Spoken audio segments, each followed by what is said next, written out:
The following is a presentation of iRacing on PTR TV. We'd like to thank all of our channel partners for their support. Please like and subscribe to the channel, and we hope you enjoy today's broadcast.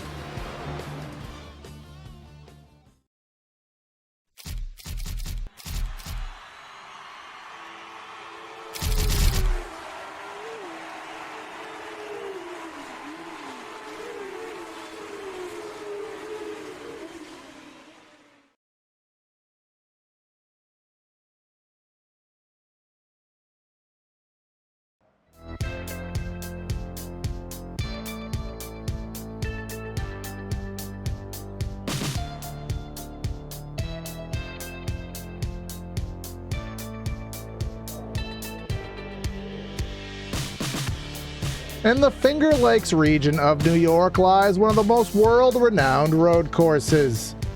One that NASCAR has visited since the 1980s, Formula One visited back in the early to mid-60s, and now today holds many endurance races, used to hold IndyCar, and much, much more.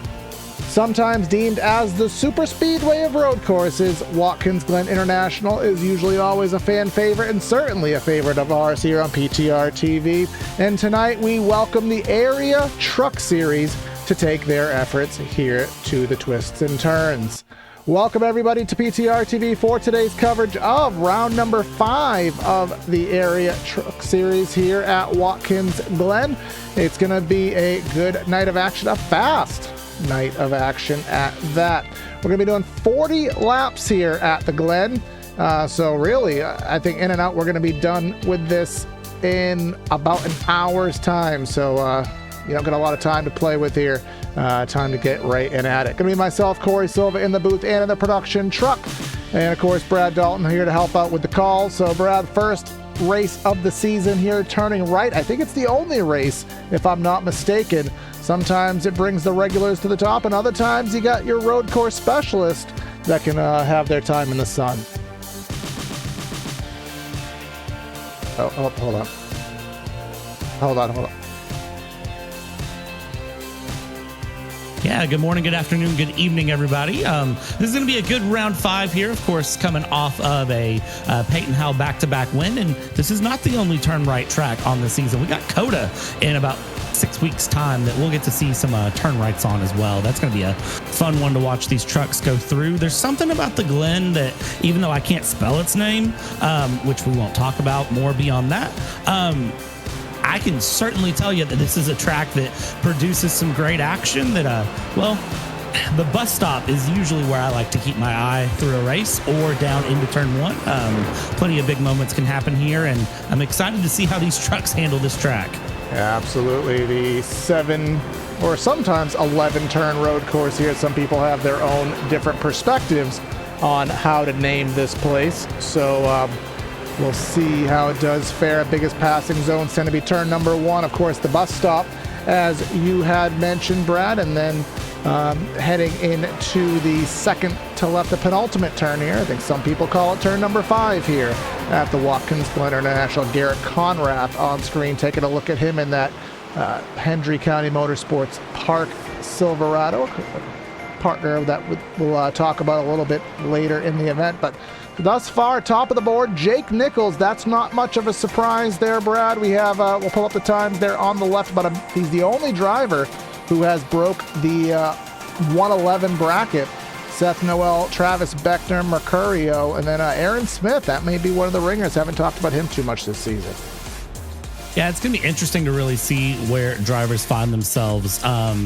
There's only one driver in the field that has won here, and there is plenty of drivers that have raced here. We've only been here twice in the Truck Series history, so we'll see how that plays out. Again, just kind of looking at the standings coming off of Texas, it's, you know, looking pretty good. Peyton Howell, Brian Mercurio, Jordan Kuntz, Rocky Boyd III, and Garrett Conrath, your top 5 here in the Truck Series, respectively. I want to give a shout out to Ryan Andrew. He's up 9 places in points, tied 3 ways for 7th in points, so he's got plenty of action to bring through on the night. Qualifying up, and well, they're giving the drivers 10 minutes to find some laps around here, and it's going to be easier said than done, I think.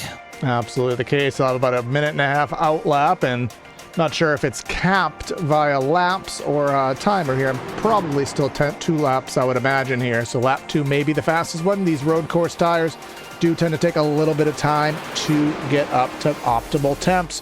But I want to thank everyone for tuning in here to PTR TV. If you're watching on YouTube, and like, share, comment, subscribe, all that fun stuff. Have some fun here in chat. We're very close to 1,600 subscribers. If you haven't hit that button to help us there, we'd highly, highly appreciate it. And if you're watching on Twitch, consider following there as well. You can follow and subscribe to the Twitch iRacing channel for the area iRacing Twitch, something on those lines. Catch the Tuesday, Thursday series on there. And if you subscribe for $5 a month, you can get your custom area emotes and earn double points. That helps you get some free area merch. So check out and consider subscribing if you're on the Twitch side of things. There's Ricky Springer going very wide there. Not sure what that's about, but got to get that nice run off the final corner here, Brad. Of course, anytime there's a straightaway, you have to get a good run on your Q lap. Exiting that prior turn gives you all that speed you need to start off the lap. Yeah, road courses are all about being smooth, smart, and consistent. Of course, Corey, this was my bread and butter before coming over to the oval side and really getting comfortable with ovals. Started out with a lot of road course, so I can tell you what it takes to be fast. And what it takes to be fast is you got to be smooth. And just imagine being smooth on a road course and smooth in an oval, smooth in a truck. It all goes together. Weather is going to play a really nice part for these drivers as well. Looking through 80-degree air temp and 117-degree track temp with just a light 1 mile an hour wind. Nothing crazy coming through.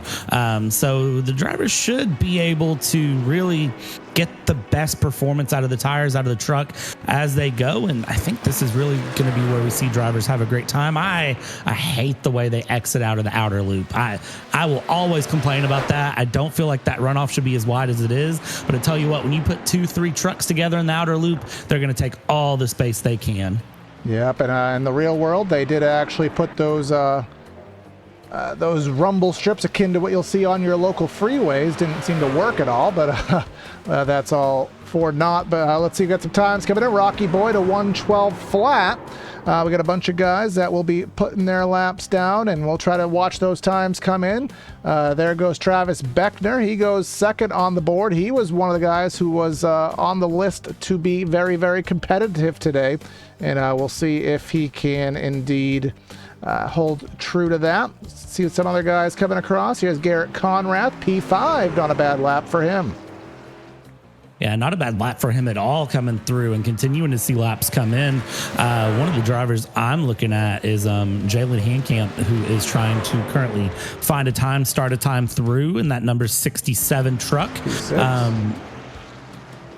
See what he can find. Yeah, he went P6, so that's a pretty good time for him. Gary Watersworth here. What's he going to muster? That's not going to win any awards, but luckily he'll have some time for our lap number 2. Tanner Bethea, he is 19th. Get some times coming on in here. Some of these guys actually on lap number 2. Alex Chilcutt, top of the board still. Yeah, they get their, so they're getting 2 laps to put in and see what they can do. And then 3 drivers will go home at the end of this qualifying session. That's very standard in area. If this is your first area iRacing broadcast, usually at the end of these things in qualifying, somebody doesn't make the cut somewhere because of the way the league is set up. You have some of those drivers that are not in a team. They're not in Coast to Coast or I-90, JRS Racing, etc. They're running open cars. And well, if you're an open truck, and if you're an open truck and you don't have it, they get the boot at the end of this session. Yep, if you don't have it, you're going bye-byes here.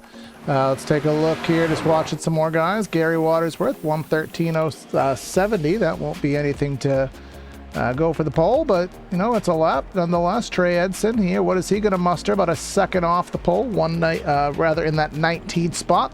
Pacioli, the name that we heard of last week, they expected some good things from him here today. Well, he's going to need to muster a little bit more here on lap 2 because 22nd ain't going to cut it. That ain't going to cut it at all for Pacioli, but we'll see if he can find a bit more. Of course, road courses, not always qualifying pace handy, but really these are the tracks where if you have qualifying pace, you have to show it now because once you get out on track, you get side by side, things can get a little sketchy. And well, if it doesn't come together, then it's not coming together at all. So qualifying matters a lot more here than you'd think. Now, Preston Pardus in the race, someone's going to have to... I want to say he is a real-world driver. I'll have someone fact-check me on that, but that name sounds utterly familiar. Preston Pardus turning a lap here. Seth Noel, he was quick in practice, still quick in qualifying, but the bar by Brian Mercario has since raised things here, and now he's just going to be in the 6th spot. 111 bracket has been broke by Mr. Mercario here, and the only driver to do so, as most of these guys going to be on their second and final lap, as I think 41 have turned to time here. Last few not to, Mr. Connor Horn, and he's coming up through the S's. Yeah, just to kind of fact check you here on Preston Pardus, he is an SCCA Mazda Miata driver, and then also has raced in the Xfinity Series for NASCAR, running for Pardus Racing and also DGM Racing for a time, but has run for Pardus Racing currently. So, I mean, he's put in some really good results going through, being pretty happy with his run in a Chevy. We'll see what he can do with a truck here in area. I think he's going to be one to watch for just because of that SCCA Mazda experience. He's the running champion for SCCA national runoffs in a spec Miata, which I know a truck isn't a Miata, but doggone, they're both fun to drive. Absolutely the case here. Let's see what Mr. Connor Horn can muster in that number 42 609 Motorsport Silverado. We're almost pushing the 114s for Mr. Connor. So he is also a broadcaster. He does a lot of work on Sim TV. So not helping the cause that broadcasters can drive here, but maybe lap number 2 will do a little bit more for him. Last one on circuit right now, and he still has plenty of time to get a lap 2 in, so Connor's getting his airtime here. Yeah, I mean, listen, I am a broadcaster and commentator, Corey. I cannot drive. You are a broadcaster and commentator, Corey. I know you can drive. I watched you race Sunday night and be pretty doggone competitive.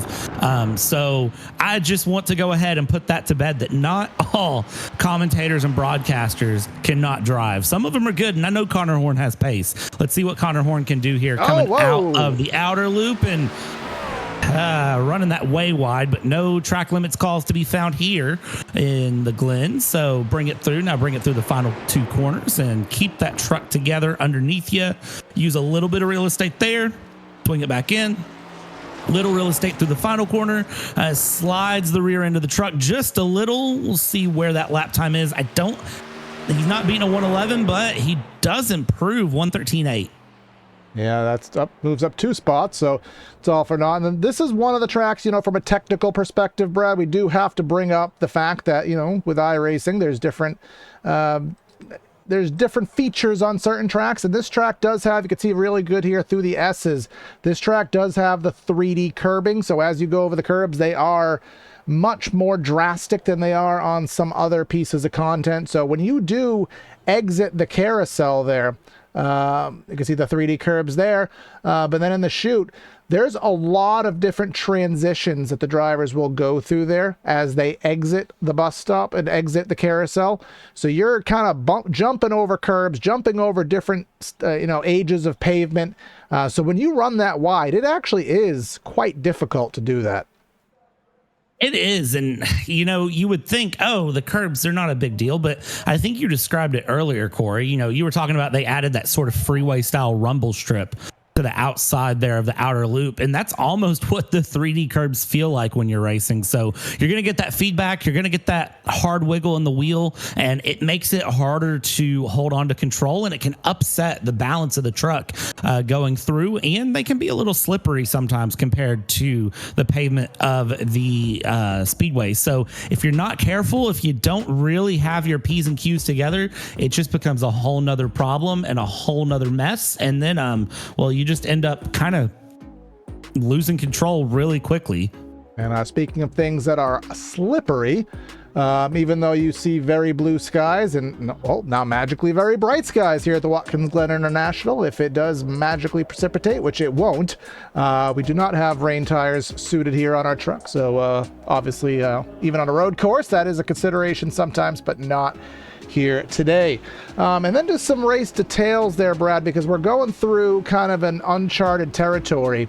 No stages, we're not used to that here in area, but there is no competition caution, no break in the race, no full course cautions to speak of. This is going to be an au naturel race, 40 laps. This one should be over probably in less than 50 minutes. So for those guys who do have the EOLs, quite notably Mr. Brian Mercurio, the only way he's going to win this race is to take a shortcut, cheat, or be that much faster than the competition. And I don't think 1 and 2 are feasible. 1 and 2 aren't feasible, but it's not impossible. Let's be honest. Cheating? Pretty sure there's a famous phrase out there somewhere. If you're not cheating, you're not trying. So, but it's a little harder to do in the sim world than it is in real life. But here's the thing. I still think they're fast. I think they have time. And I think really your big challenge, if you're in the back, is just survive what comes out of turn 1, lap 1. You know, we're kind of going back to the fundamentals of iRacing here, Corey. Turn 1, lap 1, don't be a hero. And that's all there is to it. If you've raced MX5 rookie series, you hear it all the time. Don't be a hero into turn 1. I am guilty of being that driver who says don't be a hero into turn 1. And then I usually lock up the brakes into turn 1 because I get a little anxious. So the road course, it's going to be interesting to see what happens and how everyone puts it together. There's your EOLs tonight. Watersworth, Miller, Chilcutt, Mercurio, Fisher, and Norton will take it through. Holy mother of toothpaste. Oh! Jimmy Johnson has entered the chat. Anyone? What was we'll get a look at someone was just that was Casey Lakatis here. Did Casey just forget where a brake pedal is? No, I think he was just going for the meme, trying to get some on-air time, and newsflash, it worked. Well, he managed to get the on-air time, whether he wants it or not. Yeah, no, that's a very Jimmy Johnson style. Who needs literally over the tire wall there? Absolutely pretty crazy stuff there, and you'd be hard-pressed to believe I don't want to see that again. So, for the record, that fence in real life would not have held. I think we can... No, yeah, I think there would have been... that would have been the... Oh, come on, I couldn't watch it again because that was the end of the session. But we'll switch to our grid. Our grid today is brought to you by Central Mobile Homes. Looking for a smaller, large home, a new shed, or triple crown trailer? Look no further than Central Mobile Homes. Proudly serving Florida customers for 29 years. And with a plethora of small and large home floor plan shed designs and triple crown trailers available in LaBelle, Okeechobee, Clewiston, and Sebring. Head to centralmobilehomesinc.com for all other information. But now, let's head down trackside, Brad, and start things off with our starting lineup. Getting our starting lineup going is a driver that immediately will have to drop into line. Brian Mercurio finding the pole with Alex Chilcutt in second place. I think both of those drivers are actually dropping back. So, yeah, bad times for the front row. So technically your de facto pole is Jake Nichols there in third, Peyton Howe in fourth place. Then we're going P5. Travis Beckner and Seth Noel will find sixth place. From there, we're going to go P7, Aaron Smith and AJ Stravato in P8. P9 will find Ryan Andrew on P P10, the man with the suit and tie, Ricky Springer in 10th. 11th place will find Mr. Jalen Handcamp, and then Philip Groner out of Mooresville, Racing Country right there, P12. 13th, Rocky Boy, not the first or second, it is the third.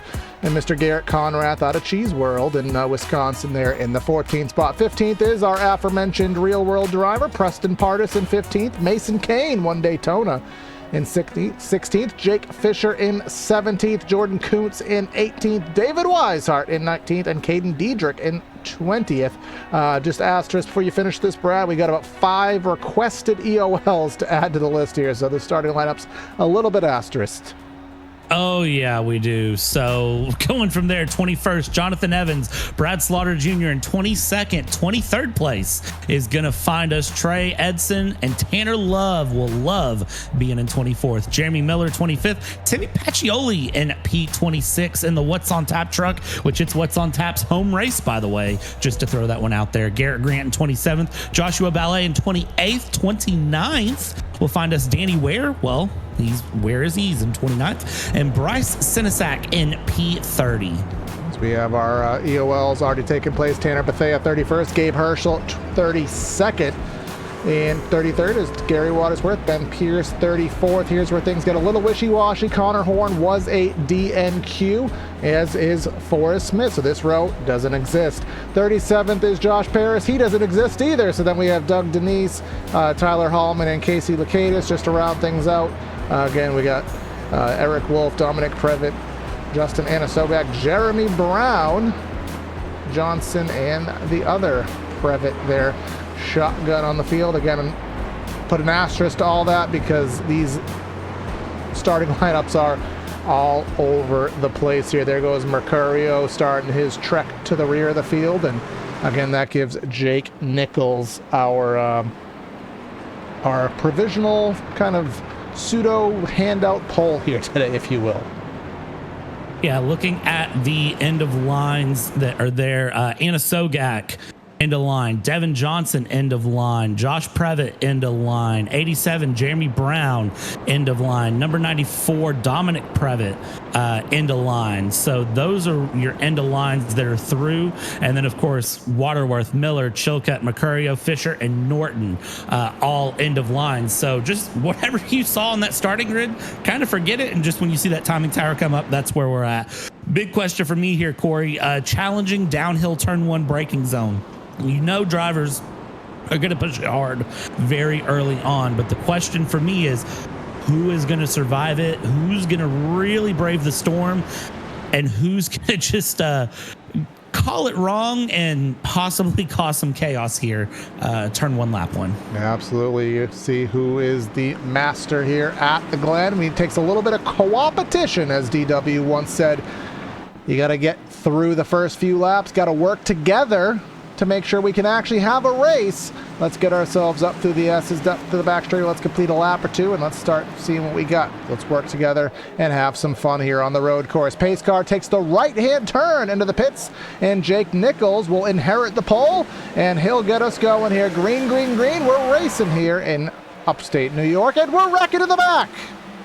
Oh, Alex Chilcutt in the 60, and we have a traffic block. And remember, they're wrecking up front now. And remember, we don't have any cautions, so this is all just lost time for these drivers. As Aaron Smith, let's take a look at him real quick. Again, trying to really dissect a lot here. This is Aaron Smith. He was up front. Looks like he got turned by the 8 of Ryan Andrew.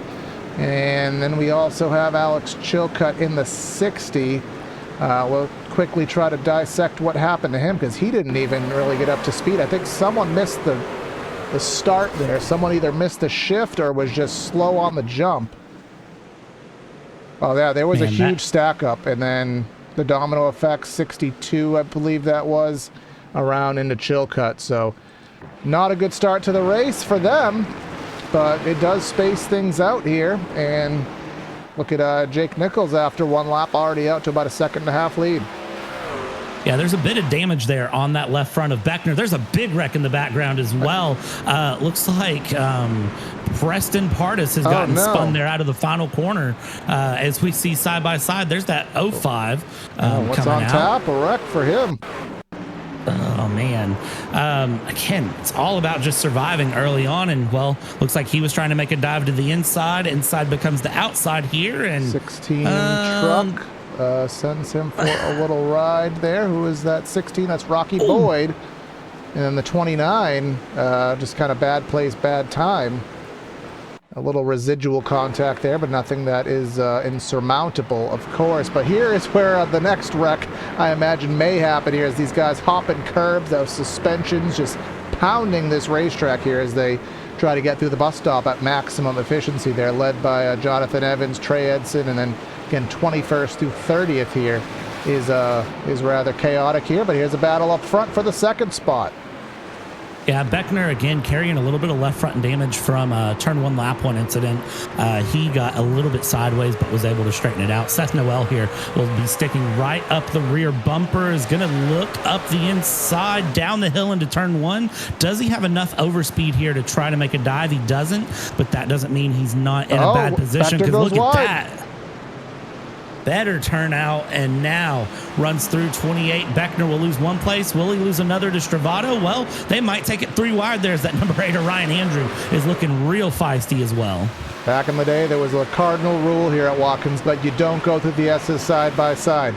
Obviously, that is no longer here, as we just saw that, but here comes a potential battle. Some guys, Ricky Springer, who else was that just behind him? Jalen Handcamp. Guys just trying to decide, do I dive, do I not, do I dive, do I not? And in that instance, all of them remained in place here. But at this track, though, with the high speeds, Brad, there is a little bit of slipstream here. We got to obviously talk about that on the back straightaway and even on the front to a small degree. But there's also a wee whisker, we hate to say, of aero push here at Watkins Glen with these high speeds. So sometimes you got to make these passes before those tires wear, and it gets harder and harder to stay with the guy in front of you. Oh yeah, and you can use that aero wash a bit like you would see kind of in IndyCar at Indianapolis. Since we're starting to approach May, I just want to give acknowledgement there, but you can use that aero wash to kind of push trucks around and defend or attack as you need to, and it's a skill that's easy to talk about. It's very hard to put into practice, but if you can put it into practice and master it, you can use it just to defend where you're at. And we see that number 8 right there, Ryan Andrew, doing a good job of defending. Plenty of battles up and down this field of trucks as they go through. You could pretty much pick a truck and they're probably in a battle right now. I do also want to give a shout out to Mercurio, who is up into P13 at the moment. That number 82 has put an absolute run on it here on the night. Yeah, he obviously started first, but that is not accurate with the EOL. And he is about 9 seconds behind the leader. So that is not insurmountable, but of course he does have to work through all of the different, all the drivers in front of him. That will hurt his tires and hurt that gap. Timothy Pacioli trying to make something happen, trying to follow him through there, trying to get by Rocky Boyd. Rocky obviously was involved in that little kerfuffle a little bit ago. Tanner Love trying to tag along and send Boyd back 2 spots, and he will do just that. Yeah, good run there as we go down into turn 1 now. Side by side we go. Where they stop, nobody knows. And the 71 bringing it around there behind the 86. Able to hold on there, Pacioli in P15. The 7 and the 17 here, this is a bit further back. They are continuing to battle as well. Keeping some good pressure. Again, everywhere on the field there's a battle, and we're only 5 laps into this mess as we go through that. Number 8, again, back up front with Ryan Andrews, still looking to make a run, looking to make a push, and tell you what, they are using every bit of the bus stop that they can there, or as it's officially called, the inner loop, but the bus stop. They are doing everything they can to really push these trucks forward and through in that bus stop, kicking up a little bit of grass, and now just right on the back here, Ryan Andrew trying to chase down Beckner where he can, just not able to find the pass yet, but he's not looking like he's in a bad position. Yeah, not looking like too bad off at all here.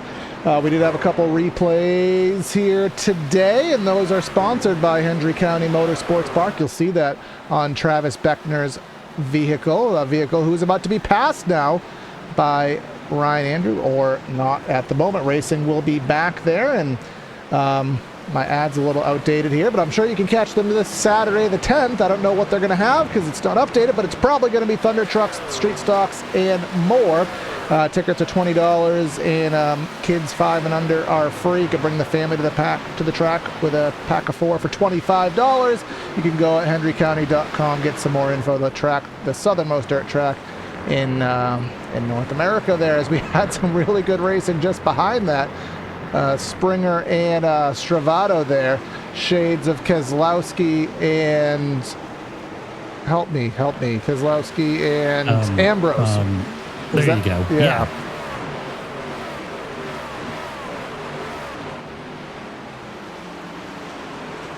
Just going back through the field here, things starting to spread out as we. This may be one of the races where we kind of forget to talk about the leader. I almost said winner, trying to forecast things a little bit early here at the Glen. Jake Nichols up by nearly 4 seconds on his competition after 7 laps. Course, Mercurio taking the EOL, not voluntarily, just due to prior situations, due to the lap 1 carnage that separated the field out, but doesn't matter how it happens. What matters is that it is. And now he's already up 4 seconds and about 3.5 tenths faster than Noel last time round. Tell you what, Jake Nichols is just absolutely sailing through the field here. Seth Noel not doing bad either. Still battles through, and I think really there's some fast trucks in the mix here. Again, I'm going to call out that number 82. Brian Mercurio is a very, very fast truck currently sitting in P10. Big thing for him is going to be just fighting through the traffic, and again 9 seconds back here, and you've got that many trucks in front to try to work around. You've got time, don't get me wrong, we're only lap 7 of 40, we're only a fifth of the way through this race, but it's just going to take some time from him to get through and try to push and find the battle. Here we got the 40. This is a bit further back in the field that is continuing to feel some pressure through, and you're seeing plenty of battles really develop through this pack as everyone kind of settles in their pace. And I think everyone's just kind of playing the game of hold what you got, save a little bit when you need to, and take this truck all the way to the end. This is the battle for last. Every position matters, as some person once said. Devin Johnson there, and Josh Previtt, the 9 and the 90. So don't say we only focus on the front. Nobody's actually complained about that. But we do try to focus on all battles, even if it's last. And they are going for it here, battling here on the road course. Not quite last, all the way up in the podium spot. There goes Ryan Andrew with the dive into the bus stop, getting by Beckner. Beckner is slowly trekking in arrears right now, and soon to be had by AJ Stravato there. Here goes Mercurio on his charge. He is in the top 10 now, solidly 9th, and not too far up on his chopping block will be Garrett Conrath. And if we go on board, Brad, you can see, what is that, 6'5" trucks right in front of him. So realistically, he has about the 3rd position within his immediate reach.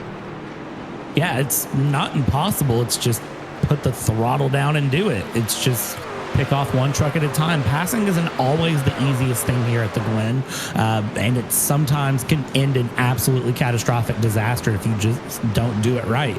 So I think, again, going back to that, I know we've got plenty of time. You've just got to see what happens here going through and going around. What's on tap? I'm not even going to respond. Not even going to waste my breath. I mean, if you put the ball on the tee, someone's going to swing for it. So only makes sense here. Trey Edson. I was going to call him Troy. Trey Edson and Garrett Grant. Got mid-20s here. Got some battling going on. Jake Fisher in the number 84 with Coast to Coast. Wasn't he one of the ones who expanded his DNA presence on planet Earth? Can't quite remember, but I think he was. I believe so, yes. But he is in the 17th spot. Rocky is headed in the wrong direction. I'll spare everyone the Alicia Keys joke for now. But there's Brad Slaughter, 81 truck. Hasn't really been... he had a good first couple races of the season. Has kind of fallen off as of late. He's running in the mid-20s right now, or just about in the mid-20s. Jeremy Miller And Jonathan Evans. Jonathan Evans had a fabulous race at Indy in the Xfinity Pro Series on Thursday night.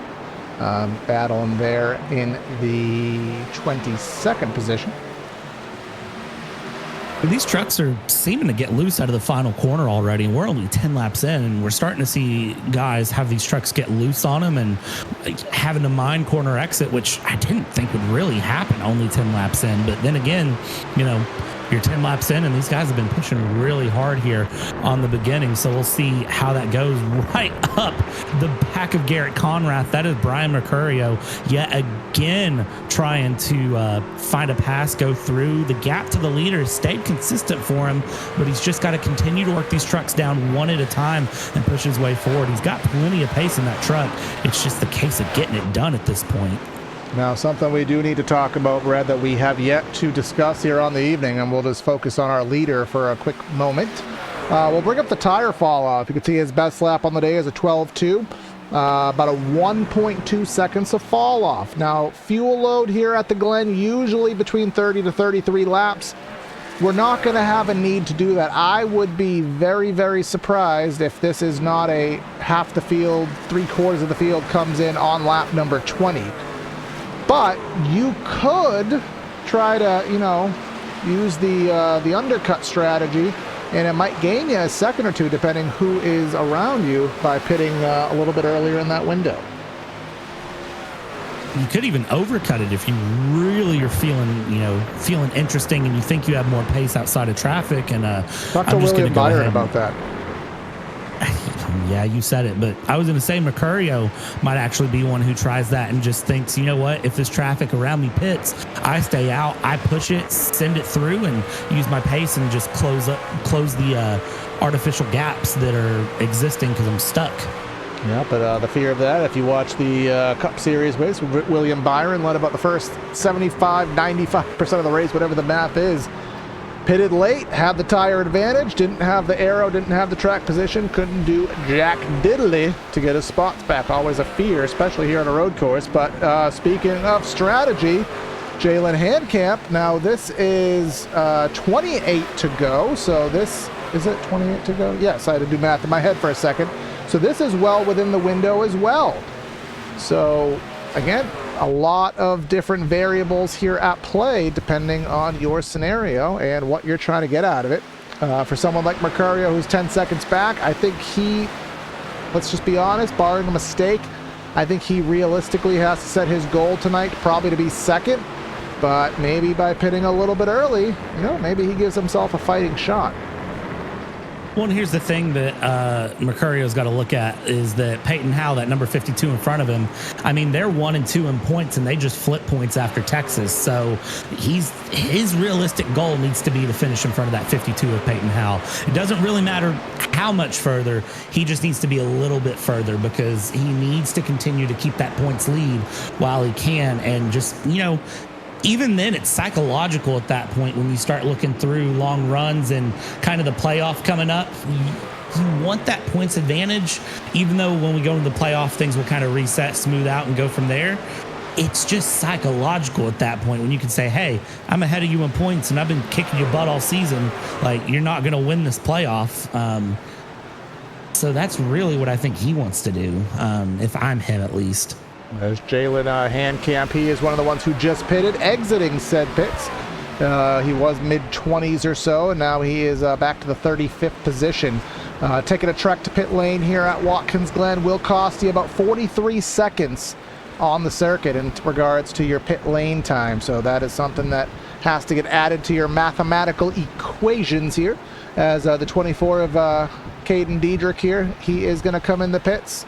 14 seconds, and just so that I can put numbers to what I just said, his pit lane time is about 42 seconds. Probably add a couple more seconds, Brad, because that little access road costs you a few more.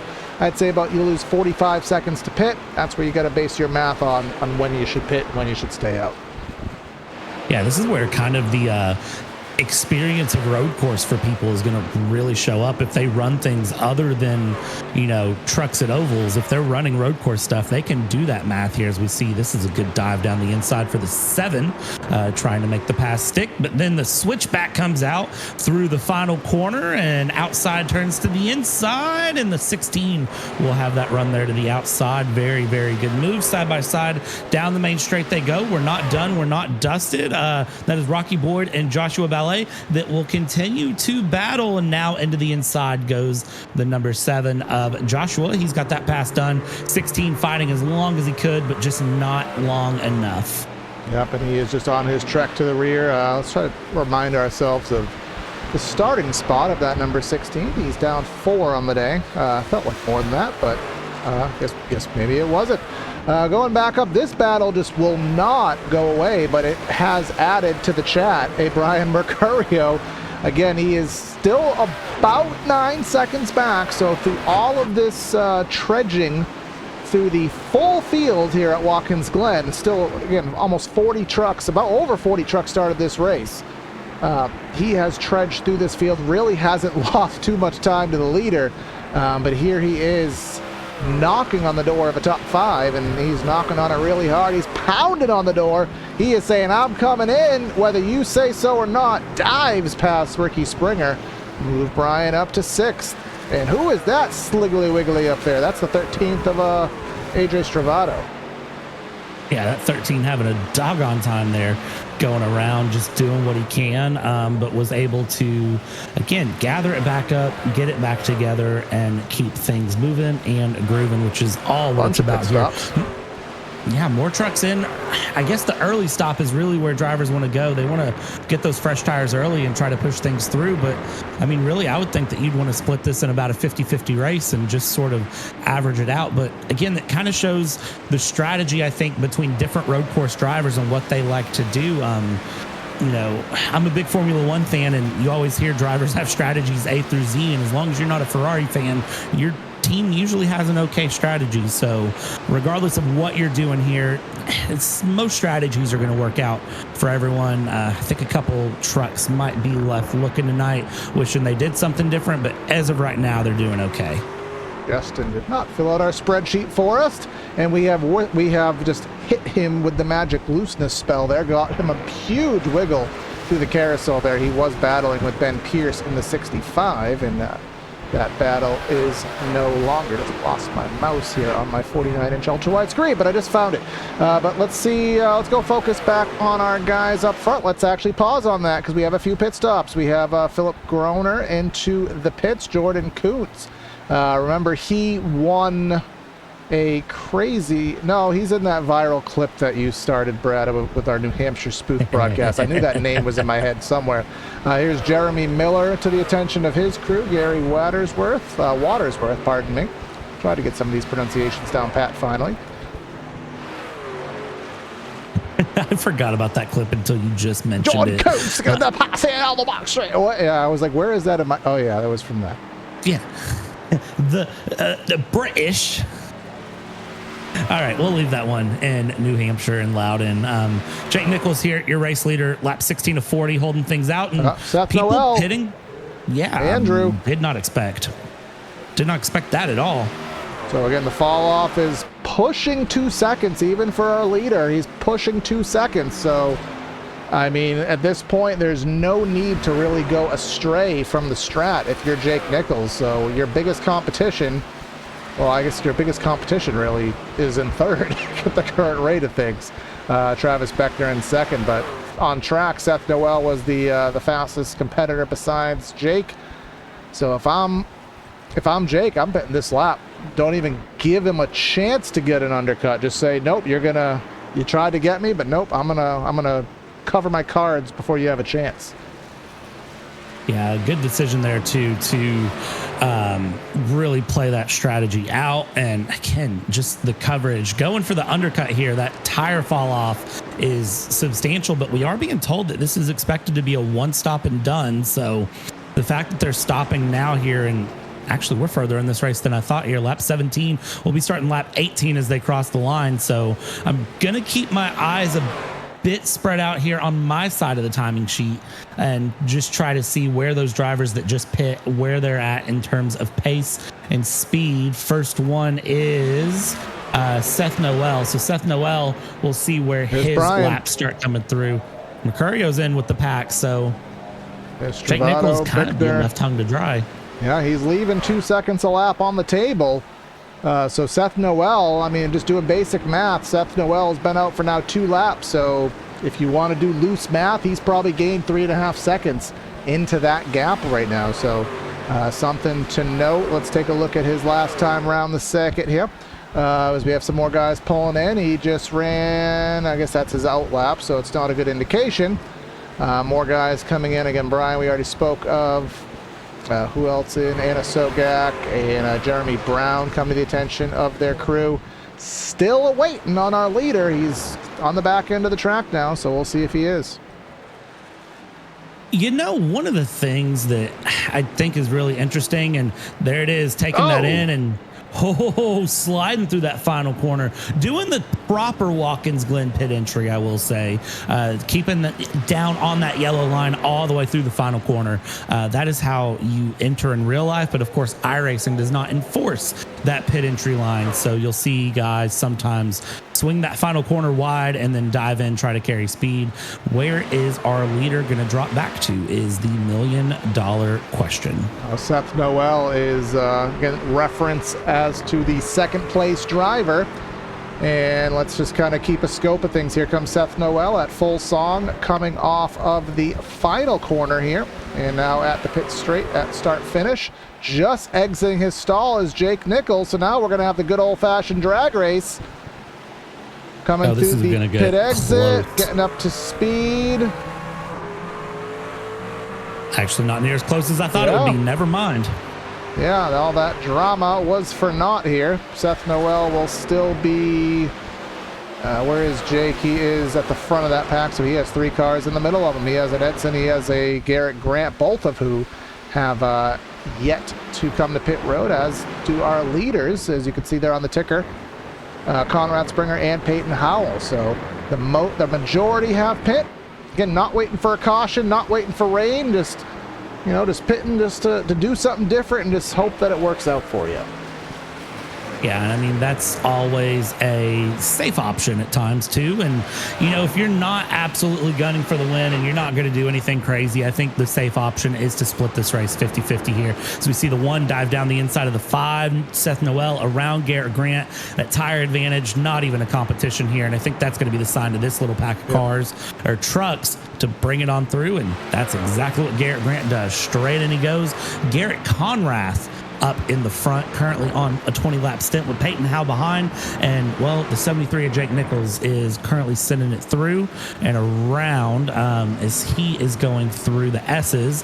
Garrett Conrath, Peyton Howe are coming through the outer loop. So that's about the spread that you see from the pit stop, about 45 seconds, as you said earlier, Corey, coming through. And I would think Conrath and Howe are going to peel in this lap. All right, let's just take a reference. Where is our friend Mercurio in relation to our leaders? He is just now coming in. Actually, let's just go on to our gaps because that just shows things. He's 29 seconds behind the leader. Nichols is 20, so we have changed nothing. He is exactly where he was in relation to the rest of the field.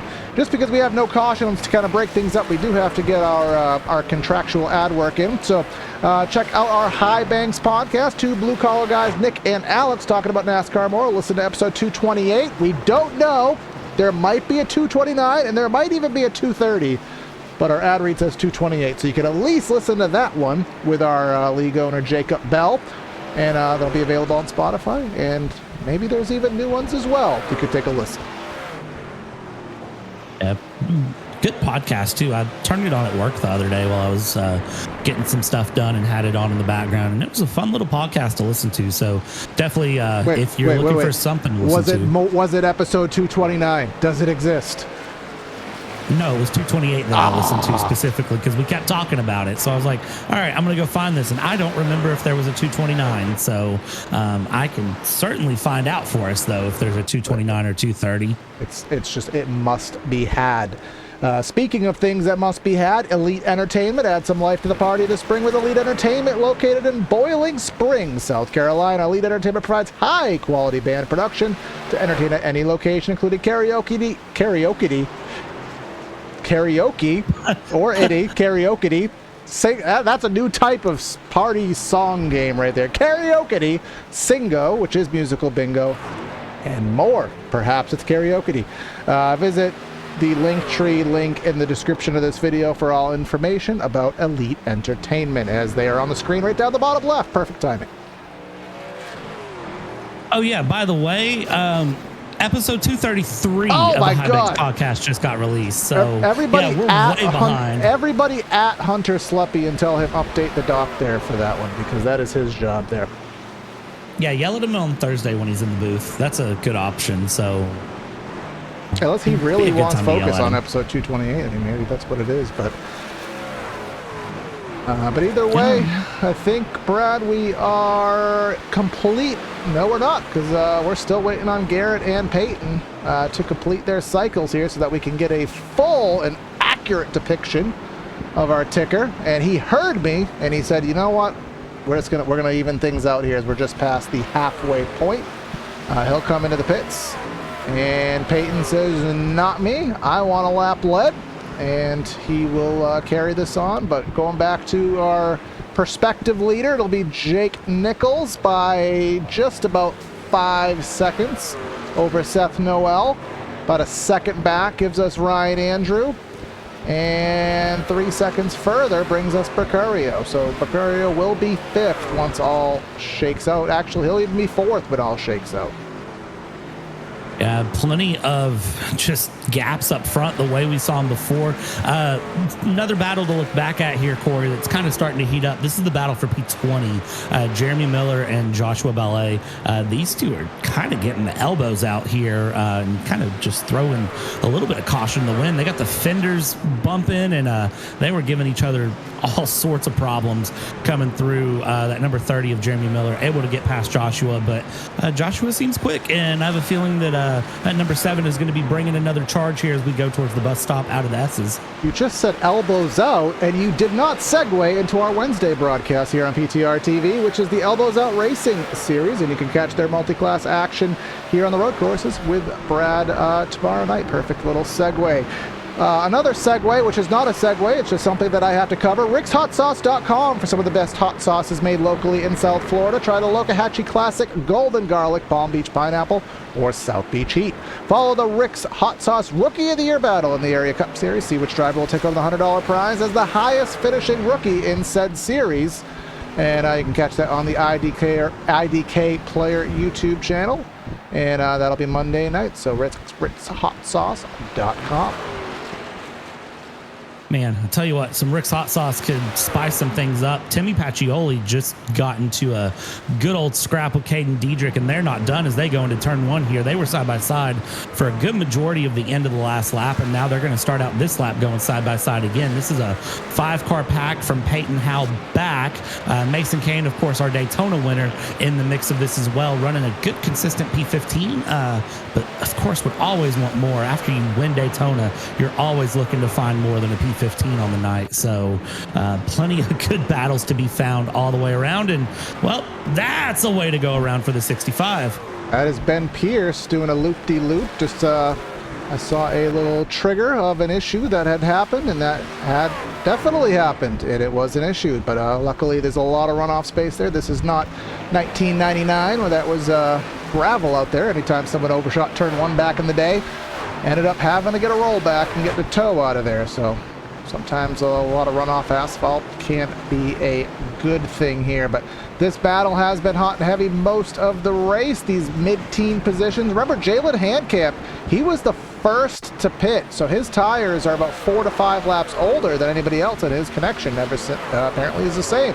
But he is certainly going to have to overcome that lack of Goodyear grip hanging on to Pacioli there. Yeah, I think ultimately, though, that 5-lap difference is going to kind of spell downfall. And I hear somebody out there saying, well, 5 laps isn't a lot, you know, it shouldn't be that big of a difference.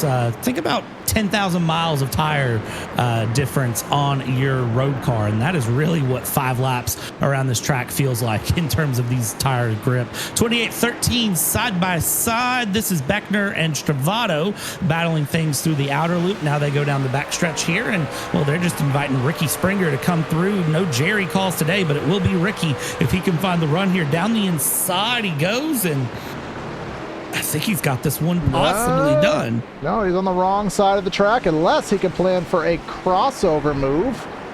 And he will. Can he get the power down? He can, and now he just does a little bit of a side draft, pulls himself right within diving range of Stravado, hard on the binders into turn number 1. He's going to hop off the curb. Now who's going to have the bite up the hill? Looks like Stravado has it. And again, going against all prior Watkins Glen etiquette, going door to door through the S's here. And it looks as though Stravado will hang on for now. Yeah, Stravado doing a very good squeeze there to turn 1. That's left just enough room to the inside and left a very, very respectable area there to the inside for Travis Beckner to go through and come around. So just enough space. That's not a way to leave space, though. This is old. This is Rocky Boyd getting a black eye there in the number 16. That was a while ago, but again, just going through and just catching any potential triggers that we've missed. And again, just got to bring up the race leader. I always forget in races like this that the race leader, you know, he deserves to be spoken of because he's dominated the race, done everything right except fill out the spreadsheet. He forgot to do that. But Jake Nichols doing a fabulous job here, and we'll just keep his car on screen. That Matt Liveries simratmarket.com F150 Chevy Silverado here, if I can get my manufacturers right here, and we'll leave him on screen while I do another shout out here for the shopareairacing.com website. Visit shop.areairacing.com for high quality merchandise at low prices. Hopefully they're tariff proof. Shop from over 100 selections of t-shirts, hats, champion brand clothing, and more. Area accessories, easy to shop, quicker to ship, better to wear. Shop.areairacing.com. I always butcher that line, but I made sure I got it right. Yeah, a good one to get right, too, because that's going to be a big one to look at. They got a lot of good merchandise on there as well. So, again, check them out. Everything is in the YouTube description. If you're on YouTube, if you're on Twitch, it will be down in the Twitch channel as well, so you can check it out. If you are watching us on Facebook, because we're live on Facebook as well, because 3 places are just as fun as 2. Hello, everybody on Facebook. You can check out areairacing.com and get all of the links that we've talked about today. Or go check us out on YouTube, of course. Plenty of battles still going on here, Corey. 7 seconds, though, is the gap between Mercurio and Jake Nichols. So, I mean, he's still trying to pull in the leader, but 13 laps to go. I don't think he has enough time. I don't think so indeed here, but we have another good battle, 51 and the 13. We showed them on screen enough here today. If you thought so, well, here's a little bit more for you. They've been in a good battle. This battle finally starting to space out. Going back to Jake Fisher, mid-pack, and 84 of Jake Fisher will think succumb to the spot by Caden Diedrich there. Mason Kane, he is closing on in, and let's see if he's close enough to make a ascendant move. Not quite, but we'll go on board with him to get to see. We'll pull the ticker up for a second. Just look how rough this is, going over these curbs, and let's see how rough it is. We talked about exiting the carousel. Yeah, exiting the carousel, I mean, it's so difficult to get right, but every time you get it right, it feels so good, and you just have to be consistent with it time after time after time. So a very, very good job there from him to keep that together. But look at how far the truck ahead runs out there. The 24, that's Caden. I mean, doggone. I know I talk about trucks running wide, but I don't think you get much wider there. And then, well, that's just a nice little shove there from Mason Kane to kind of help him remember how far out he went on the previous corner. Yeah, Pontiac never made a pickup truck, if I know, but I do know they always said wider is better. But a little bit further back here is Tanner Love, and he is loving to make a pass there on Brad Slaughter. I don't quite have a butcher joke right now. I did a little bit earlier. Alex Chilcutt, remember, he was one of our EOL drivers, has not made it through the field in the manner that Mr. Mercurio has. And again, we'll go back up. We've talked about Brian. We've talked about Brian a lot here tonight, as if he was a star of Family Guy. But he is now 7 seconds behind the leader, which is less than 9. Now, he has 10 laps to gain 7 seconds. I know it's not possible. I know it's not. And I'm not trying to start drama as a broadcaster, but he is faster. He's faster. It's not impossible. Here's the thing. 7 seconds and 11 laps here in a truck. It's not impossible. He just needs to drop the lead weight and go.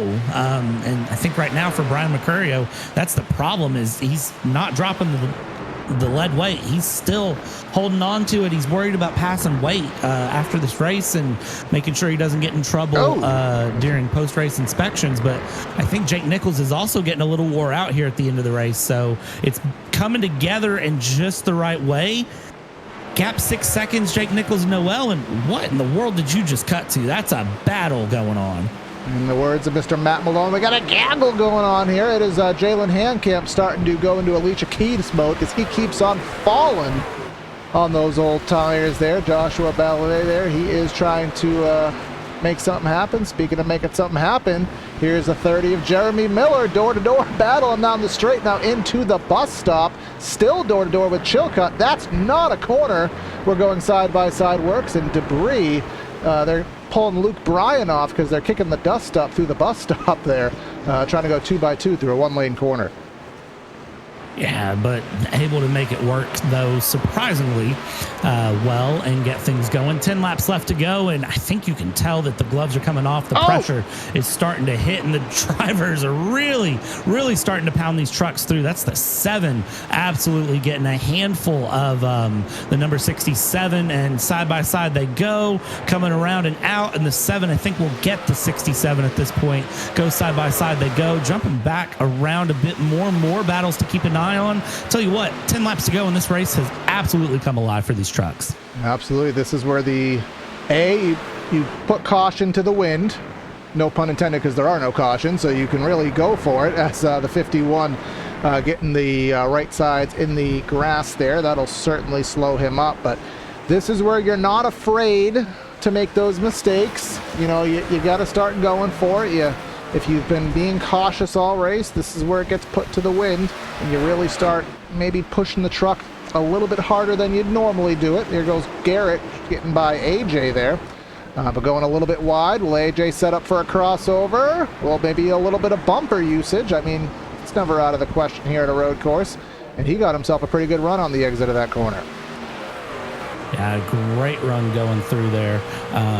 Very good to see going around. Now hard on the brakes we go. And it's just a matter of keeping that truck in the right place. Again, you know, we set it up at the top of the broadcast, Corey. There is a little bit of aero wash that comes in on these trucks that you can kind of use some aero push to use to your defense, especially through turn 1. And I think we're starting to see drivers use their trucks to their advantage as best they can. But man, look at the run there through the bus stop. Now through the outer loop, keeping things nice and pretty, bumper to bumper, but someone's going to have to figure it out how to bring it on to that 73 truck. And right now, I don't think anyone has. Nobody has, but someone is closing in on the number 1 truck. Take a guess. Yep, it's Brian. Brian Mercurio is making some headway for P2. And let's just kind of pretend that we're in an alternate universe for a second, Brad, if we have the ability mentally to change ourselves there. Imagine if he started on the pole now. This would be the most boring race ever. He would probably be up about 35 seconds now if he actually started on the pole at the rate he's going. That's actually insane to think about. But we're kind of glad it didn't happen because it gave us some talking points. Speaking of talking points, let's go 3 wide at the Glen. Contact between Springer and Beckner. And Conrad says, oh, thank you very much. I'll go 2 for 1. But now Beckner says, I'm mad. He's going a little bit feisty through the S's. Really shut the door on Springer through the S's there. That could have been bad. But we're still going at it, and we're still diving. Here comes the 13 of Stravato. He pulled back in line as we head into the bus stop. And back into the bus stop we go here, continue to battle as they go. You kind of have to go single file through the bus stop, though. But Travis Beckner dropping a place here. Now Travis Beckner under pressure by Ricky Springer. He might drop another place here. You'd think this was the battle for the win, but it's really sitting in the battle starting for P4, which is absolutely ridiculous here as they go and continue along and around. And tell you what, Springer's fast, but he's almost given the rear bumper there. Coming around to Travis Beckner in that Hendry County Motorsports number 28 truck. And we'll see here if Ricky Springer, the man dressed very dapper, can just dapper his way forward. We'll see what happens. Beckner in that 6th spot last time round, about even, and that's called a back bumper. Not enough to punt him out of the way, not enough to, upset the truck, but enough to say, hey, I'm there. It's enough to put a 0x incident count on the screen and let you know that, hey, things are getting a little bit feisty, as they are for the 2nd position. And let's make it a 3-truck battle, because Ryan Andrews has entered the chat here, and he's going to ask ASL, well, not ASL, PSL. He wants position, and he wants his position number 2, as does Mr. Mercario. Yeah, and Mercurio definitely going to be pushing for that 2nd place. He'd be very, very happy with 2nd here. I mean, I think he'd be okay with 3rd, but when you're this close for 2nd place, that's really, really what you want here as they go through and around this 3-truck battle. I mean, this is going to get wild and very, very quick. Ryan Andrew here, I think just right on the tail end, is just hoping that these two make a mistake, because that would just very quickly give him a good little 2nd place on the night. But here we go. Defensive to the inside goes Seth Noel. That's a very wise move, because it'll defend the inside, but I mean, Mercurio is such overspeed there, but he's going to run wide, and I think Seth might have some space to slide in. He does. New 2nd place, Brian Mercurio, 7.5 seconds off of Jake Nichols. Jordan Kuntz just get by Ricky Springer there, or so I thought, for the 10th position, but Springer with the crossover move. But again, they have not been afraid to go door-to-door, side-by-side, up the hill into these S's, which again, that used to be an absolute fallacy. It used to be just utter, it was the biggest lack of respect. Go back to the year 2000. Jeff Gordon had a 6 road course win in a row streak. Tony Stewart drove him door-to-door in the S's and destroyed him. It was akin to going side-by-side into turn 1 at Darlington. You just didn't do it. But now you do. And we've seen it work out, and we've seen it not work out. So it is one of the risks that you take here. But going back to the front, the lead, we talked about it being 7 seconds. I was stirring up drama at it being 7 seconds. Well, newsflash, it still is about 7 seconds. Jake Nichols has dominated this race. Only laps he has not led, purely on the pit cycle, as close to a perfect race as one could ask for without being it. I think if Mercurio had gotten past Seth Noel faster, I think he would have found himself in a better position, but unfortunately he didn't. And that's really kind of what hurt him, of trying to make a difference there and get the run forward. So unfortunately, just not a lot he can do there in that situation going through. But he does have pace. He has a run. He can be happy with that. He might be happy with that. He might not. But in the end, again, just you've got to clear traffic really quick, and Watkins Glen is a hard track to pass. So we'll see how it plays out for him in the end. But again, with 5 laps to go, you said it best, Corey. He's kind of stuck there. Yeah, and I mean, it goes two ways, where you wonder what if. And even for a driver such as, Jake Nichols, a driver well deserving of a win here on the season, he has been right in the thick of things, had some good runs and led a lot of laps. He's going to win this race. He's going to be proud of what comes along with it. But at the same time, he's going to know that, I kind of was set up for it. It's not a full, I earned it, but, there's always kind of that little asterisk to it. So he might still have a chip on his shoulder to kind of want to get one the au naturel way, which if you tune in next week here to PTR TV/area, we will be at a track that is of the title of, which is called the Stalling Rockingham, which is purely a driver's racetrack. So we'll see what can happen. Maybe, just maybe, he can go 2 for 2, but to go 2 for 2, you have to go 1 for 1, which means he still needs to win this and hang on for 4 laps. Yeah, I think this is going to be a good one for him to go 2 for 2. Rockingham, I mean, you said it best. It's a driver's track. It's a fun track. and it'll be interesting to really see how the trucks handle around there. I think that's going to be a good one when it comes out here in a couple of weeks, because of course next week will be off. So going through just a few more moments here to figure out a few more battles that really need to shape out here in the end. That 81 still trying to battle. Man, I've been waiting on a truck to just clobber the wall into the bus stop, and thankfully I don't think anyone has, but it's been close a couple of times. Yeah, I mean, it's typically, it does happen, especially when you're close to the truck in front of you and you lose that spatial awareness, you know.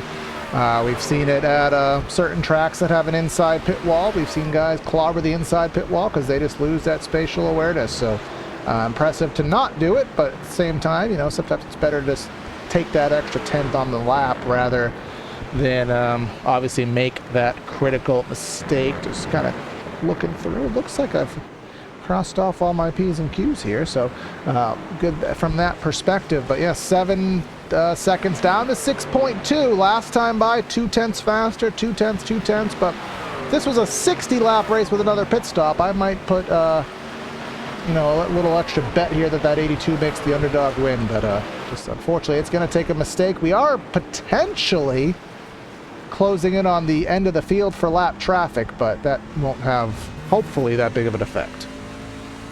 Yeah, I don't think the lap traffic is really going to make too much of a difference, all things considered, as much as we would want it to.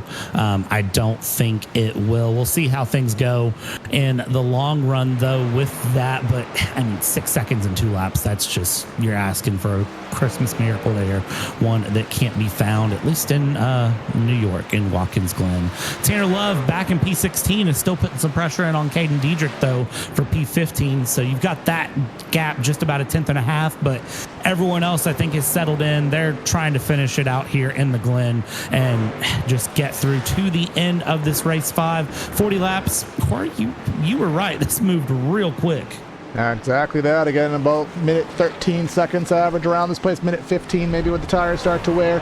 Again, just do the math, barely over an hour here, so definitely a quick race, especially without the slowdowns that we are used to on the traditional side of things with the ovals. But we'll come through here and 2.45 more miles on the docket here at the 7-turn road course. Mr. Jake Nichols enjoying a 6.5 second lead. Only has to make one more set of corners, 7 more circuits, well, 7 more turns, 1 more circuit around for the Glen. Yeah, and that one more circuit around, I mean, this is just going to be a nice little simple run for him to get things through and out. He's going to be feeling really good through. I mean, this is one that if you win, it's one thing, but when you win in such a dominating fashion around a road course, it's another. And again, not everyone is a road course driver here, Corey, but you know, when you are a road course driver and you show up and you show that you're a road course driver, it feels so good and so nice, and I think it's going to be a great run from him here when it's all said and done. Just a few more corners left to go. Yeah, the expectations get set when you are a road course ringer. It's a checklist that you have to check, or you end up having to lose that confidence. And am I still good? Do I still got it? But when I know I'm supposed to win, I have to do it. I have to perform when I'm at my favorite tracks, and this must be one of them, because Jake Nichols will come through the penultimate corner here. Definitely was assisted by Mercurio's EOL, but he took full advantage of what was given to him, didn't fumble the bag, didn't make a mistake, did what he needed to do, and that's come off the final corner and win the twist and turns here at Watkins Glen. Jake Nichols wins here in Area Trucks. What a great run from him. And again, I want to give that shout out back to Brian Mercurio, who found second place when it was all said and done, just 6 seconds off of the lead just there in the mix. And the 73 isn't even going to take a lap around. He's just doing the burnouts on the exit of turn 1, which, I mean, can you blame him? Doggone, yeah, what a run. It is still a live track technically, but as we go through the running order here, just allowing everyone to just complete their runnings here. We got Jake Fisher, Mason Kane, Tanner Love. I mean, there's sort of a position there. That was Tanner Love and Caden Diedrich there hanging on. But again, this is still a hot track. We still have probably 20 to 30 seconds of actual racing to be had. Here comes Garrett Grant. We'll just kind of showcase all these drivers here as they do what they need to do. A little bit further back, Chilcutt He was an EOL driver. He'll hang on. And there's Edson, Handcamp, Danny Ware, Tanner Bethea. I don't think we talked about him here. Justin Anasogak, Jeremy Brown. And I think that Jeremy Brown, I think he is the last one. That should finish things up here. Man, this was a good little race, honestly, to see all of the trucks come through, everybody having a good time. And again, just kind of seeing that road course domination. It's a different style of racing from what some trucks are used to, what some drivers are used to. And I think when it's all said and done, I mean, if you show up and you show out, you feel pretty good. And then, especially when you think about the fact that, you know, we've got Coda later in the season, that's going to show for a good one as well. Exactly that. We'll see. Even at a more technical circuit, what's going to happen there. But Jake Nichols' final margin of victory, 6.3 seconds over Mercurio. Seth Noel will get a quiet third here on the day. Ryan Andrew up front having some action all day, fourth. Garrett Conrath, he was fun to watch. Peyton Howell in sixth. Travis Beckner had some moments. He'll get seventh. Stravato, Kuhn, and Springer certainly livened things up today. They were in battles there all event. Going on from there, P11, Philip Groner and Tim Pacioli in P12. Jake Fisher found 13th place, 35 seconds off the race lead, with Mason Kane not far behind. From there, it was Tanner Love, who loved to find P15, and Caden Diedrich in 16th. Joshua Ballet in 17th, Brad Slaughter Jr. in 18th, Jeremy Miller in 19th, and Garrett Grant in P20. Next page of results, Alex Chilcutt 21st. Trey Edson 22nd, Jalen Handcamp in 23rd with Danny Ware 24th, 25th finds Tanner Bethea, Justin Anasogak, Jeremy Brown, Bryce Senesac, Gary Watersworth, and Ben Pierce rounding out our top 30. And then just to finish things out here, Denise Lakatis, remember his moment of fame here today was in practice. Brad, you'll have to clip that one out. Rocky Boyd in 33rd. We got Eric Wolf 34th, Hallman, Previtt, Johnson, Herschel, Weishart. He was a quiet one here today. Jonathan Evans, and then the rest either didn't start or were out very, very early in the event. But with that being said, we'll take our trek down to Victory Circle, to Victory Lane, to bring up my little Brit with a head down to Victory Lane there, mate. Brad has caught up with the man, the myth, the legend himself, Mr. Jake Nichols. Jake Nichols, sir. First things first. He's the realest. I've wanted to do that forever. I'm sorry. And let this entire lobby feel it, because that was domination in a way that I don't know that I've seen in a while. I mean, just how good are you at road courses? Let's start there. I can be hit or miss, but I felt good tonight. I felt good last night in the cup race, and I made a mistake immediately, and from then on was just trying to get it all back. But I knew I just needed to get through turn one safe. We had the right position in terms of qualifying, so we looked to be moving to the front row anyways, but I wanted to be on the inside. So qualifying third was perfect, and that just set us up for success. And honestly, I was just kind of running my own pace the whole race. I knew Brian was going to be really quick. I felt like he was going to get to the top five, maybe better, before the race even started.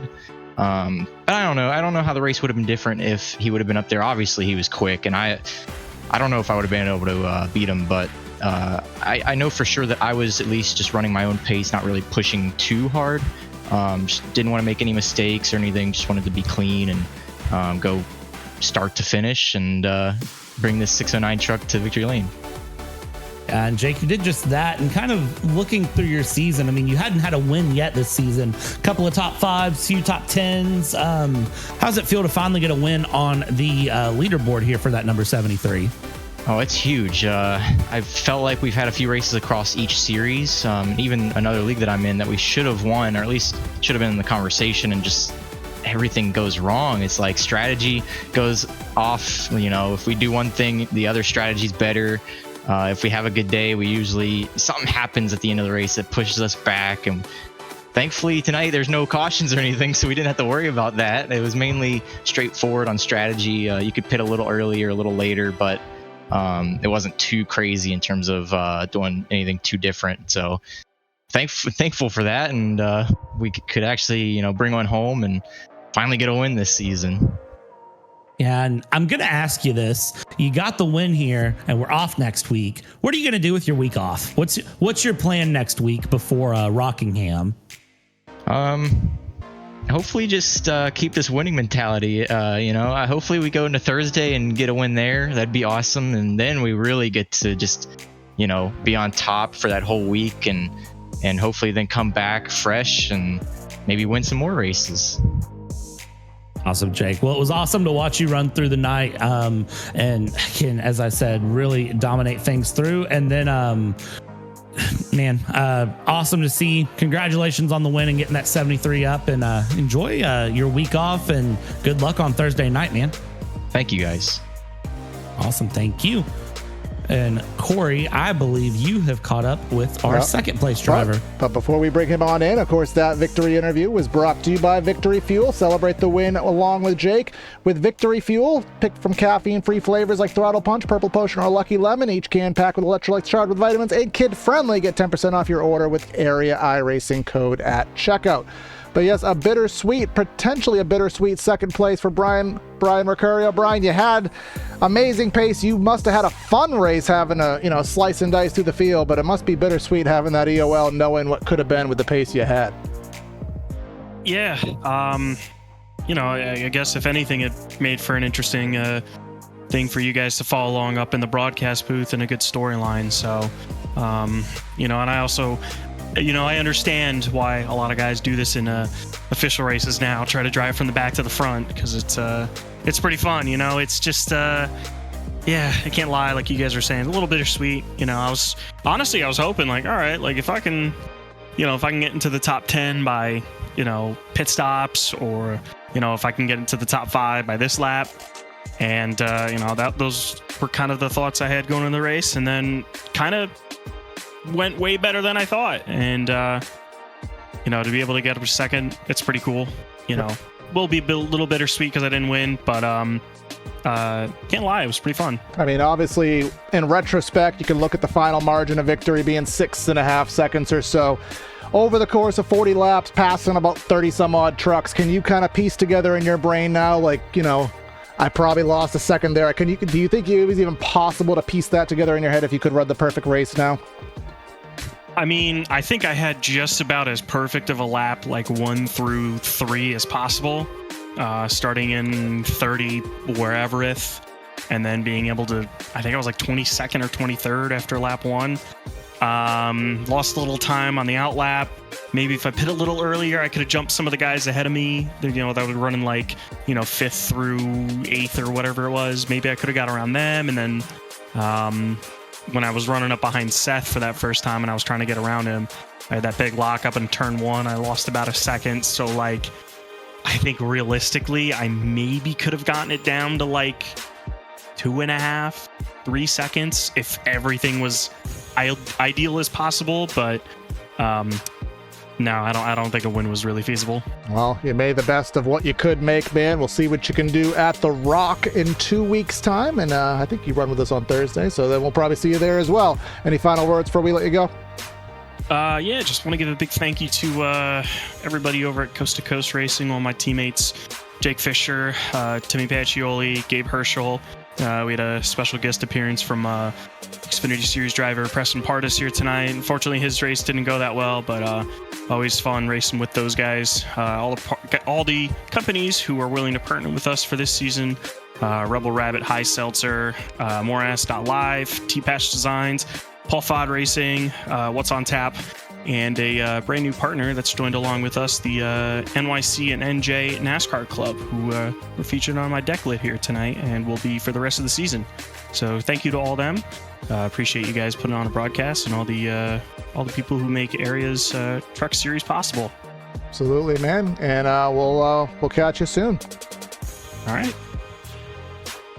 And then to wrap things up here in our post-race show, none other than the number 1 truck of Seth Noel with Brad. Yeah, Seth, talk to me about your race, man. Here, 40 laps around the Glen, went from 6th to 3rd, but I don't feel like that tells the full story of your race. No, it tells about all of it. Pretty quiet race for me with the matte liveries, Sim Wrap Market, Trading Paints, 609 Motorsports Silverado tonight. Yeah, we started sixth. Reality, we started fourth, and then with the turn one chaos, able to get up to third, and we were able to get Travis pretty quick there, and we were just minding our own business, running by ourselves, and an alien drove up to us. We had a little brawl for a couple laps, and then that was it. Nice solid P3, little kind of quiet night. It's good to have those every now and then. Avoid the chaos and move on to next week. I don't remember where we are, but try and have another good run there. Well, next week you're off, and then it's Rockingham. So, what's your thoughts for that number one truck in Rockingham? Where you think you're going to end up in a couple weeks? I mean, it really depends. If I can figure out how to run the top there, I'll probably be good. But last season we were there, and I was a bottom feeder, so we'll see how that plays out. If it goes green the whole way, that might help me, but we'll see. I'm trying to figure out the top. I got 2 weeks to do it and have some fun there. Awesome. And Seth, my last question, was there anything you could have done different to hold Brian behind you, or do you think he just had that much pace that it wasn't possible? I mean, I probably could, but it would have been really unlikely. Like, Brian just had so much more pace. It would have been a really heavy defense to try and hold him off. It's just not really worth the risk at that point when you're running third. Take the points, move on to next week. We had nothing for